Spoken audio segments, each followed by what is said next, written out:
Christian Philibert, nous venons de voir votre nouveau film, Massilia Sound System, le film. Donc c'était un film qui était pour vous. Moi quand je l'ai vu, moi qui connais tous vos films, c'était un film, vous ne pouviez pas passer à côté de ce groupe.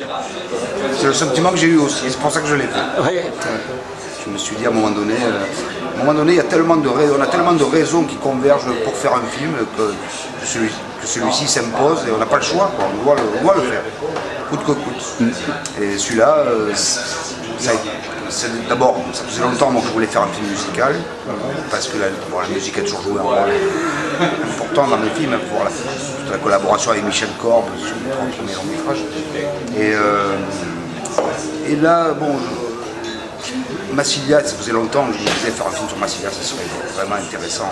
On sentait bien qu'avec Respigou et Massilia, un esprit, des valeurs communes. Mais bon, c'était pas ce projet, il a mis du temps à apparaître. Massilia était un groupe qui n'avait pas une grosse actualité dans les années précédentes.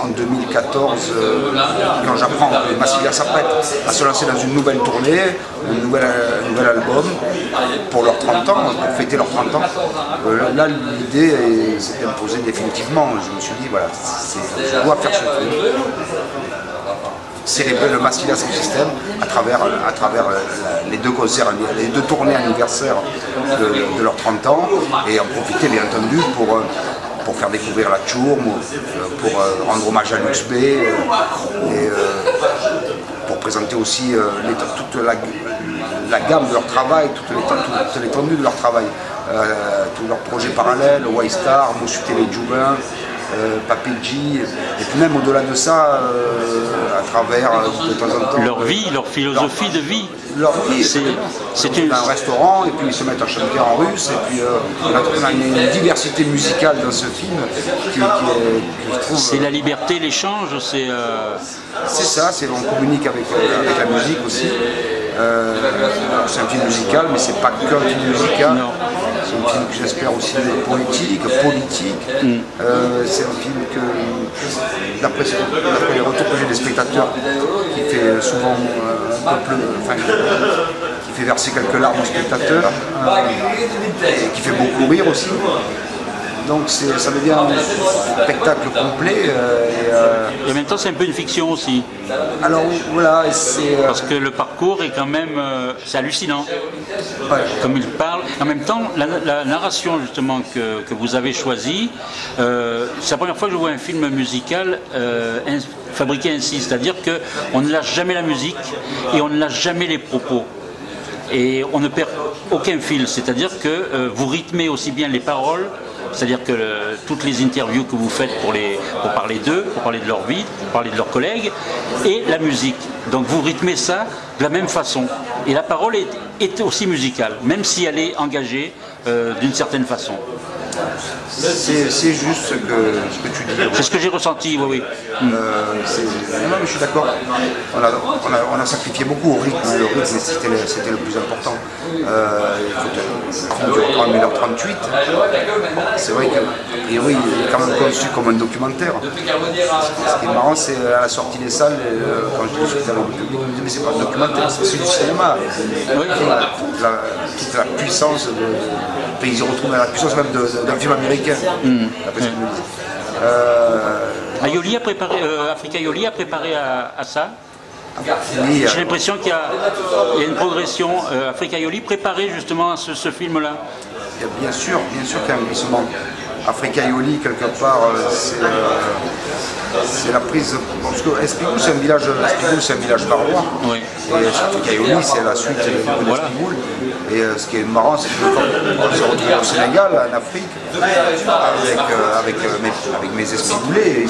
Là-bas, ils n'étaient pas considérés comme des Barois. Leur identité, c'était des Marseillais.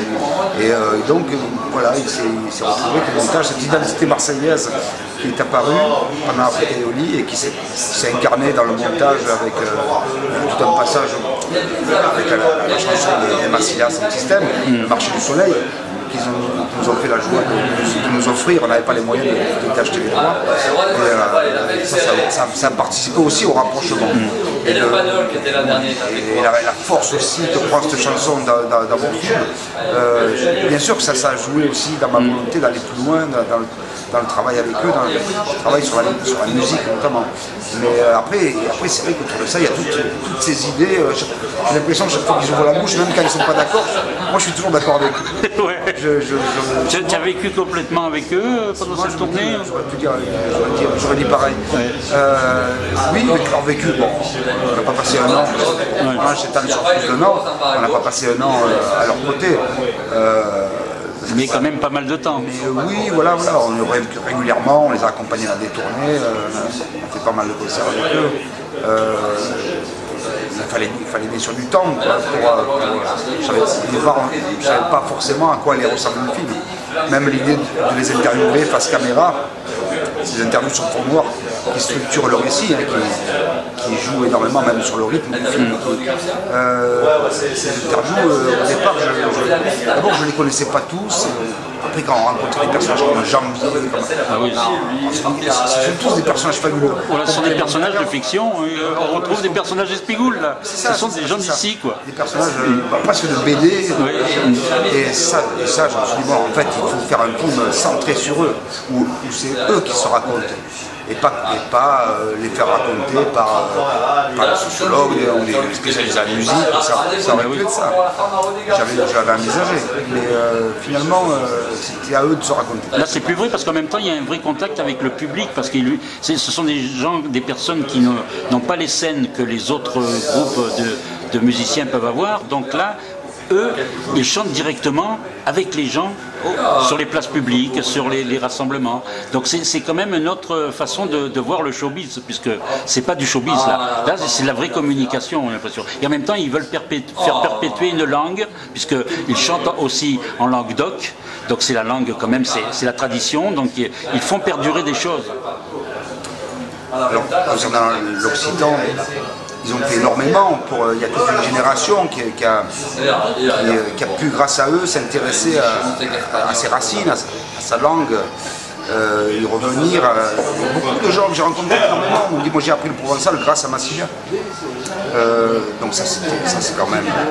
Il y a beaucoup de jeunes aussi dans leur public. Ils ont fait, oui bien sûr, le public, on voit très bien que ça sortent les générations et que le public se rajeunit. Et ce rapport à la langue, non, et bien sûr ils ont fait énormément pour la culture du Sud. En général, c'est pas un groupe, c'est un groupe marseillais, provençal, mais occitan, c'est le groupe du Sud, qui incarne le Sud. Ça va au-delà, moi je trouve. Oui. Il y a une vraie communication. Déjà, le fait que le reggae soit la musique justement principale de leur chant, ça veut dire quelque chose déjà. Le reggae exprime la souffrance des peuples, la communication, l'entraide. Donc c'est vrai que voilà, et la liberté. Donc c'est ce qui eux font au quotidien. Ils vous ont transmis, ils vous ont donné cela, et nous en tant que spectateurs on le ressent aussi. Bien sûr. Toute l'influence de la Jamaïque qui est là, sous-jacente en permanence. Et puis le reggae, ça colle bien à Marseille, c'est comme ça. Ils l'ont senti, ils l'ont saisi très tôt. Ça a été les premiers, il faut le dire. Très tôt. Et le concept du sound system, tout ça, c'était les premiers. Ils ont énormément joué dans l'apport au développement du hip-hop, du reggae en France. Ça a été un groupe quand même moteur, un groupe fondateur. À Marseille, c'était les premiers, avec Joe Corbeau et Tatou. C'est d'ailleurs Joe Corbeau qui les a mis en contact pour certains et qui les a incités justement à voler de leurs propres ailes. Oui, complètement. Ils avaient presque quasiment créé le groupe ensemble. Et Joe après s'est détaché. Il est parti vers une carrière solo. Je connais très bien Joe, c'est un ami, c'est quelqu'un que j'adore. Et tu te souviens de cette période quand ils ont commencé ou pas? Alors non, moi j'ai pas connu Massilia des années 80. Moi je découvre, je commence à fréquenter Marseille plutôt à partir de, ou alors à la fin des années 80, début des années 90. C'est là où j'ai découvert Joe Corbeau, j'ai découvert Massilia, Ayam. forcément, c'est des groupes qui m'ont, des artistes qui m'ont marqué, qui m'ont donné le courage, la force de ne pas partir à Paris, faire mon métier, de rester ici, parce que voilà, c'était possible, on pouvait chanter avec des mots d'ici, on pouvait chanter en patois, on pouvait... le cinéma de Guédéguian aussi, c'est l'époque des premiers films de Guédéguian. Entendre le film avec l'accent, on n'avait pas vu ça de l'espagnol. C'était possible. Et en même temps, une autre similitude qu'il y a avec toi, c'est le côté où, avec tes films, tu fais un peu comme eux, tu vas rencontrer le public, il y a de nombreuses avant-premières, l'été tu le consacres à justement ton nouveau film à chaque fois, à aller le présenter toi-même parce que le circuit de distribution, c'est pas non plus le circuit de distribution traditionnel. Bien sûr. Alors, donc ça lie aussi.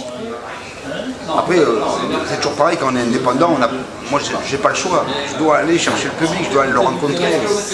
Donc, bon, en même temps... Parce qu'ils le disent dans le film, si tu veux quelque chose, il faut y aller. Oui, voilà. Faut enfoncer les portes. Et en même temps, c'est vrai que cette idée d'essayer à la fois de perpétuer l'esprit du Massilia et en même temps d'essayer de réinventer le cinéma en associant comme ça musique et cinéma. Ce concept, on l'avait fait souvent avec Africa Aioli. Là, les Turmo ont inventé ce concept de ciné-sound system. Voilà, alors, est-ce que les Turmo, on peut dire ce que c'est ou pas? Parce que moi, j'ai découvert avec le film. On n'a pas voulu me le dire avant. Il faut voir le film. Oui, il faut laisser la surprise. Donc, il faut dire qu'il y en a beaucoup. Il y en a partout un petit peu. Il y a beaucoup de Turmo dans le sud de la France, bien sûr.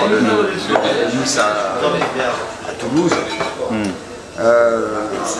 Les Turmo qui ont soutenu le film, qui n'a pas bénéficié de financement, quasiment aucun financement. C'est un film qui a été fait avec 0 € d'argent public. Alors bon, voilà. Que maintenant le prix à payer de l'indépendance. Oui, et en même temps le crowdfunding, comme on dit, alors la production participative est quelque chose qui devient important maintenant. Alors voilà, ce film-là en tout cas correspondait avait une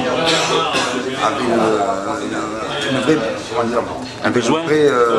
Non, il avait la possibilité de bénéficier de crowdfunding, il avait le potentiel, il avait quand même notre public, mais surtout celui de Massilia qui était là, qui pouvait nous soutenir. Il y a 700 personnes, en fait, 710 banqueurs qui nous ont accompagnés dans cette aventure, qui nous ont permis de finir le film, parce qu'on n'avait vraiment pas d'argent. Je leur rends hommage à ces 710 banqueurs, aux Turmo qui nous ont soutenus, qui ont organisé des soirées pour présenter ce... Les cheminots aussi. Le CE des cheminots de la région PACA qui nous a aidés financièrement. Et la SACEM aussi qui nous a aidés.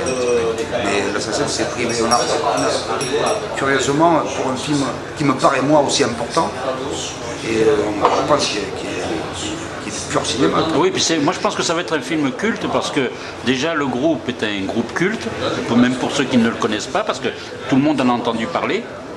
Et moi j'ai été surpris, dans la salle, les personnes qui ne connaissaient pas ont tout de suite été emballées et ont envie de découvrir. Donc ça veut dire que le film, on va pouvoir le voir, le revoir, écouter tout ce qui est dit dans ce film-là et en même temps se procurer les albums. Donc c'est voilà le cinéma à quoi ça peut servir aussi. Complètement. Voilà, complètement. C'est une œuvre citoyenne en même temps. Et voilà, c'est ça. Il ne s'agit pas simplement de promouvoir massivement. Voilà. C'est promouvoir leurs idées, c'est aussi promouvoir l'existence d'une culture du Sud différente, qui puisse participer à la diversité culturelle du pays. C'est quand même insupportable oui, de ne pas avoir accès à ça. Ça c'est... Voilà, ils en souffrent ça. Dans le film on le voit un petit peu, mais est-ce qu'il y a eu plus conversation là-dessus, sur le fait de... Justement, parce que c'est pas pour eux qu'ils le font. C'est plus tellement pour eux, effectivement, de dénoncer le centralisme culturel qui continue à nous étouffer. C'est quand même une idéologie dominante française qui considère que ces expressions-là sont mineures, en fait. Bon, moi, j'ai compris mes films, et ça forcément, on mène le même combat, c'est pas... ça semble juste légitime. On voit bien que ça fait sens auprès du public. Et bon, le public du Sud en l'occurrence. Je pense que le public d'ailleurs peut être touché aussi parce que le fait qu'on chante en occitan, en Bretagne, ils ont des groupes qui chantent breton. Il y a tourné en Bretagne avec le même succès, en Belgique, à Paris. C'est pareil pour mes films. Je ne vois pas forcément toujours la différence si c'est méridional ou pas. Non, mais je pas. C'est un ciné-comptoir spécial. Merci Christian. Sur chaque film on s'est rencontrés et sur chaque film c'est toujours un plaisir. Et c'est...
C'est des soldats avec vous.